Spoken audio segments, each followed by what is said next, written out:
ज्यांच्या अमृत महोत्सवाच्या निमित्तानं आपण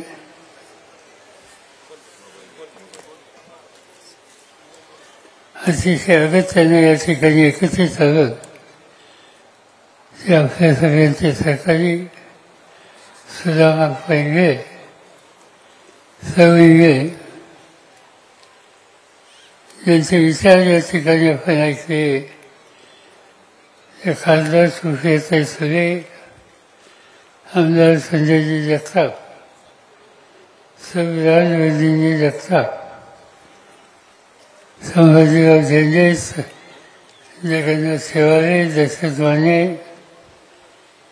व्यासपीठाचे सगळे मान्यवर आणि उपस्थित सहकारी बंधू भगिनी,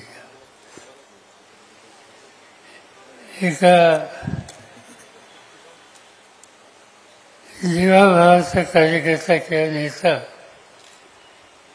त्याच्या सोहळ्याच्या निमित्तानं आज आपण या ठिकाणी एकत्रित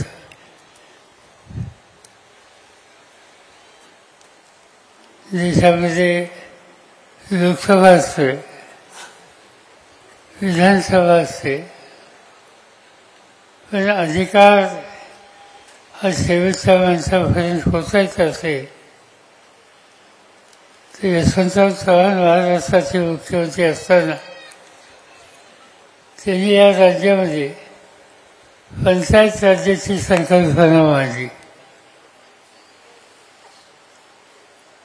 पंचायत राज्याची संकल्पना याचा अर्थ अधिकाराचं विकेंद्रीकरण.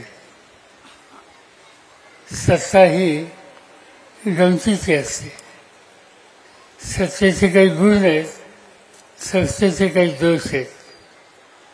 सत्तेचा एक दोष असा आहे ती केंद्रित होते, काही ठराविक लोकांच्या हातात जाते आणि केंद्रित सत्ता ही अनेकदा भ्रष्ट होते.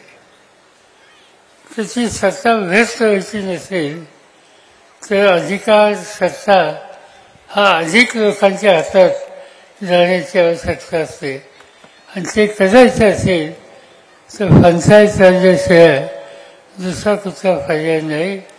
ही भूमिका यशवंतराव चव्हाण नेहमी मांडत असतात. आणि त्यावेळेला 1960 साली वसंतराव नाईक ते मुख्यमंत्री नव्हते पण मंत्री होते. त्यांच्या अध्यक्षतेखाली एक कमिटी नेमली आणि सत्ता अधिक लोकांच्या हातात कशी जाईल, अधिक खेड्यापाड्याचं नेतृत्व कसं तयार होईल याचा विचार करून अहवाल सादर करण्याची जबाबदारी वसंतराव नाईकांच्यावर होती. आणि त्यांचा जो अहवाल आला त्याला पंचायत राज्याचा अहवाल म्हणतात. आणि त्यापासून 1962 साली महाराष्ट्रामध्ये जिल्हा परिषदा आल्या. या जिल्हा परिषदेमध्ये लोकांचं काम करून घेण्याच्यासाठी सहज अधिकार हवाय, पण त्याबरोबर नव्या पिढीतनं नेतृत्व तयार व्हायला आज आवश्यकता आहे हा दृष्टिकोन सुद्धा होता. आणि ही जिल्हा परिषद झाली आणि सवन महाराष्ट्रामध्ये खेड्यापाड्यातनं नेतृत्वाची एक पिढी तयार झाली. अनेक लोक होते त्याच्यामध्ये. मला आठवतंय की तुमच्याकडं शंकरराव विसर होते पहिले अध्यक्ष आणि त्यांच्यानंतर अनेक अध्यक्ष झाले.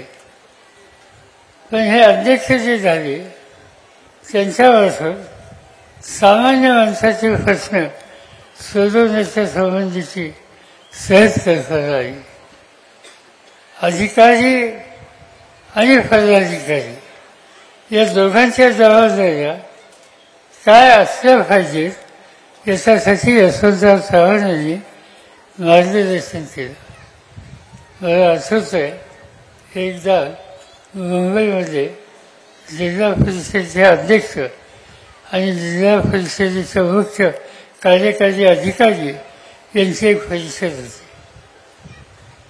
एका पदाधिकाऱ्यांनी चव्हाण साहेबांना विचारलं की तुम्ही आम्हाला दोघांना काही सल्ला द्या, अधिकाऱ्यांना आणि निवडून आलेल्या लोकप्रतिनिधीला. यशवंतरावांनी सांगितलं की अधिकाऱ्यांनी होय म्हणायला शिकलं पाहिजे आणि पदाधिकाऱ्यांनी नाही म्हणायला शिकलं पाहिजे. नाही म्हणायचं याचा अर्थ काही मागणी असली तर होय कधी म्हणता कामा नये आणि रास्त मागणी असली तर त्याला होय म्हणलं पाहिजे. मग होय म्हणायची जबाबदारी ही कलेक्टरची, IAS अधिकाऱ्यांची असते. आणि लोकांना नुसतं खुश करण्याच्यासाठी चुकीच्या मागण्या आल्या तरी त्याचा पुरस्कार करणं हे योग्य नाही आणि तशी सवय ही लोकप्रतिनिधींनी ही तयार केली आणि त्यामधून हे पंचायत राज्य वाढले. महाराष्ट्रात यामधून अनेक नेते तयार झाले. कितीतरी लोक मला माहिती आहेत की जे पंचायत राज्यातून पुढे आले, पुढे महाराष्ट्राचे मंत्री झाले, महाराष्ट्राचे मुख्यमंत्री झाले. सुधाकरराव नाईक माझ्यानंतर मुख्यमंत्री झाले, ते जिल्हा परिषदेचे अध्यक्ष होते. विलासराव देशमुख हे जिल्हा परिषदेचे उपाध्यक्ष होते, ते पुढे मुख्यमंत्री झाले. आणि म्हणून चव्हाण साहेबांची जी अपेक्षा होती की ग्रामीण भागातून नव्या पिढीतून नेतृत्वाची एक फळी ही तयार केली पाहिजे आणि ती करायची असेल तर पंचायत राज्यात निवडून येणाऱ्या लोकांना शक्ती आणि प्रोत्साहन दिला पाहिजे. आज ज्यांचा आपण सत्कार करतो, ज्यांचा सन्मान करतो, यांच्याबद्दलचं वैशिष्ट्य हेच आहे की साध्या कुटुंबात ग्रामीण भागात नाही. पुरंदर म्हणल्याच्या नंतर काही ना काहीतरी दिवस मुंबईत कुठेही काम केलंच असतं. ते कापड मार्केट असेल, आणखीन दुसरं भायकराची भाजी मार्केट असेल, किंवा अनेक काही गोष्टी असतील. आणि त्यामुळं त्या शून्यातून पुढे आलेले लोक आज कुठे ना कुठे यशस्वी झाले आणि त्याचं कारण ही त्यांना संधी मिळाली. सुदामा यापैकीच एक. भाजीपालाने कुणाच्याकडे दिवाणजी म्हणून काम कर, लोकांनी प्रोत्साहित केलं तर निवडणुकीला उभं राहा. दादोराव सारखा सरकारी मिळाल्यानंतर त्याच्यात यशही आलं. 1दा 2दा 3दा यशस्वी झाले. यशस्वी झाल्याच्या नंतर जिल्हा परिषदेत गेल्यावर त्या जिल्हा परिषदेमध्ये एक जागृत सभासद म्हणून त्याचा स्वतःचा लौकिक हा कामाने त्यांनी करून दिला. अशा अनेक गोष्टी त्यांच्याबद्दलच्या सांगता येतात. आणि ही तिथं सुरुवात झालेली हे व्यक्तिमत्व आज इथपर्यंत पोचलं की त्यांच्या अमृत महोत्सवाला आपण या ठिकाणी मोठ्या संख्येनं आज उपस्थित आहोत. या तालुक्यामध्ये अडचणी होत्या, अजूनही आहेत. पाण्याचा प्रश्न आहे, अन्य प्रश्न आहे, पण लोक कष्टाळू आहेत, लोक मेहनत करतात. या संकटावर सुद्धा मात करण्याची एक जबरदस्त इच्छा आहे आणि त्यामुळे या संकटावर सुद्धा मात करून अनेक लोक पुढे गेले. माझ्याबरोबर अनेकांनी काम केलं.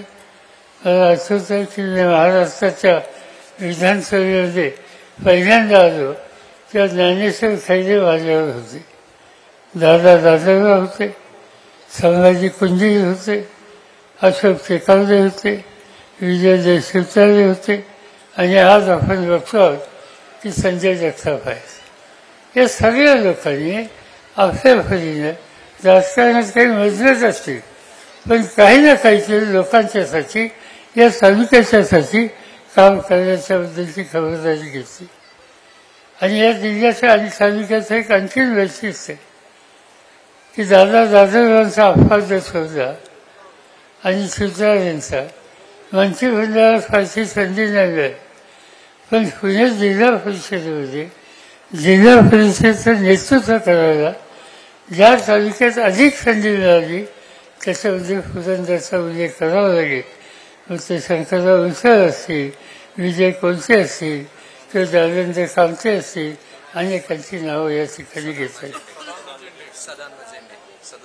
हा, सदानंद झेंडे ते त्याचे अध्यक्ष होते, चांगले अध्यक्ष होते. आणि म्हणून अध्यक्षपदाची जबाबदारी सर्वसाधारण आपण सांभाळू शकतो हे कर्तृत्व या तालुक्याच्या नेत्यांनी दाखवलं. आणि त्याचं महत्त्वाचं कारण कर्तृत्वाचा वागता हा काही ठराविक लोकांच्याकडे असतो असं नाही. कर्तृत्व हे सामान्य माणसात वाढलेलं, माणसाची बांधिलकी ठेवणारे आणि अशा लोकांच्या सुद्धा असतं. ते कर्तृत्व या सगळ्या लोकांनी या ठिकाणी दाखवलं. सुदामाफा गेले अनेक वर्ष या पंचायत समितीत काम करतात. त्यांच्याबरोबर त्यांच्या कन्यांनी सुद्धा जबाबदारी घेतली, सभापतीपद घेतलं. आणि हे काम आम्ही करू शकतो हे सवय जिल्ह्याला त्यांनी दाखवलं. आणि म्हणून जे कर्तृत्वाने जबाबदारी घेऊन काम करू शकतात आणि हे सगळं करत असताना सत्ता ही जमिनीवर पाय ठेवूनच चालली पाहिजे. सत्ता ही डोक्यात कधी सुद्धा कामा नये. त्या पद्धतीनं त्या सत्तेचा विनियोग ही करण्याची आवश्यकता आहे. आणि नेमकं हेच काम सुदामाफाने आपल्या आयुष्यामध्ये केलं. आज त्यांच्या या कामाला तुम्हाला सगळ्यांची मान्यता आहे. एवढ्या ओळख्यात संख्येनं तुम्ही या ठिकाणी आहात, इतके वेळ तुम्ही बसलात, इतके तास या ठिकाणी हा कार्यक्रम आहे. पण 4-2 लोक मधून उठले आणि निघून गेले असं यत्किंचित या ठिकाणी दिसलं नाही. आणि त्याचं महत्त्वाचं कारण त्याचं प्रत्येक माणसाला सुदामाफाचं काम आणि त्यांच्या अडचणीच्या काळामध्ये सुदामाफाने दिलेला हात हा त्यांच्या अंतःकरणात, तुमच्या सगळ्यांच्या अंतःकरणात आहे. त्याची प्रचिती आज या ठिकाणी झालेली. मी काही अधिक बोलून आपल्या सगळ्यांचा वेळ घेऊ इच्छित नाही. आहेत दिवस चमत्कारिक, गमतीचे, संघर्षाचे, फारसा काही विचार करायची गरज नाही. त्या सगळ्या काळातून सुद्धा पुढे जाता येतं. सुदामाफा यांची पार्श्वभूमी तुम्हा सगळ्यांना माहिती आहे. पण त्यांचं एक वैशिष्ट्य होतं, ज्ञान संपादन करायचं. एक दिवशी मी इस्रायलला होतो. माझ्या नेतृत्वाखाली इस्रायलला एक शिष्टमंडळ केंद्र सरकारने पाठवलं. आणि त्याच्यामध्ये राज्याचे 2 मुख्यमंत्री होते. एक मुख्यमंत्री, त्यांचं नाव आज या देशाचे प्रधानमंत्री आहेत. ते प्रधानमंत्री माझ्या नेतृत्वाखाली इस्रायलला गेलेल्या शिष्टमंडळामध्ये एक सदस्य होते. आणि दुसरे मुख्यमंत्री होते ते आपल्या राजस्थानचे मुख्यमंत्री वसुंधरा राजे त्या ठिकाणी होत्या. आणि आम्ही तिथली शेती बघत होतो. कमी पाण्यामध्ये काय चमत्कार त्या लोकांनी केला हा बघत होतो. तिथल्या मंत्रिमंडळाच्या लोकांची विचारविनिमय करत होतो. आणि त्या ठिकाणी त्यावेळेला काही भारतीय दिसले. आणि ते भारतीय दिसल्याच्या नंतर मला आश्चर्य होतं की आम्ही सगळेजण या ठिकाणी आहोत, आनंद आहे, भारतीय ह्याचाही आनंद आहे. पण एक गोलच भारतीय, त्याच्यामध्ये एक ट्रॉफी दिसली. आणि तो ट्रॉफी आला कोण हे बोलून घ्या म्हणून सांगितलं. तो ट्रॉफी आला म्हणजे सुदाम इंग्रजाचा, तिथं इस्रायलमध्ये. आणि काय करत होते तर इथली शेती कशी आहे, इथं कमी पाण्यात पिकं कशी घेतात, पर्याय काय याचा अभ्यास करण्याच्यासाठी ते आणि त्यांचे काही सहकारी आहेत. आणि म्हणून शैक्षणिक पार्श्वभूमी कमी असते, अडचणी असतील, पण ज्ञान संपादन करण्याच्यासाठी जिथं जगात जाण्याची आवश्यकता आहे त्याची माहिती घेऊन तिथं जाण्याच्या संबंधीचा प्रयत्न करणं ही काही गोष्ट लहान नाही. आणि ते करण्याच्यामध्ये सुदामाफा हे आग्रही होते. मला स्वतःला मनापासूनचा आनंद आला त्यांना मी बोलून घेतलं, बाकीच्या लोकांची ओळख करून दिली. आज एवढ्या मोठ्या संख्येने तुम्ही या ठिकाणी आलात, आप्पांच्याबद्दल तुमच्या मनातली भावना व्यक्त केली, त्याबद्दल पहिल्यांदा तुम्हाला धन्यवाद देतो. आणि हा सगळा सुंदर कार्यक्रम बाकीच्या सगळ्या सहकार्याने या ठिकाणी आयोजित करून त्याच्यामध्ये आपल्या सगळ्यांना सहभागी करून घेतलं. आणि म्हणून या सगळ्या आयोजकांना सुद्धा अंतःकरणापासून धन्यवाद देतो. माझे 2 शब्द संपवतो. देश विदेशातील प्रत्येक घडामोडींचे लाईव्ह अपडेट मिळवण्यासाठी आता साम टीव्हीच्या सर्व सोशल मीडिया प्लॅटफॉर्मला लाईक, फॉलो आणि सबस्क्राईब करा. तसंच सर्व नोटिफिकेशनसाठी बेल आयकॉन प्रेस करायला विसरू नका.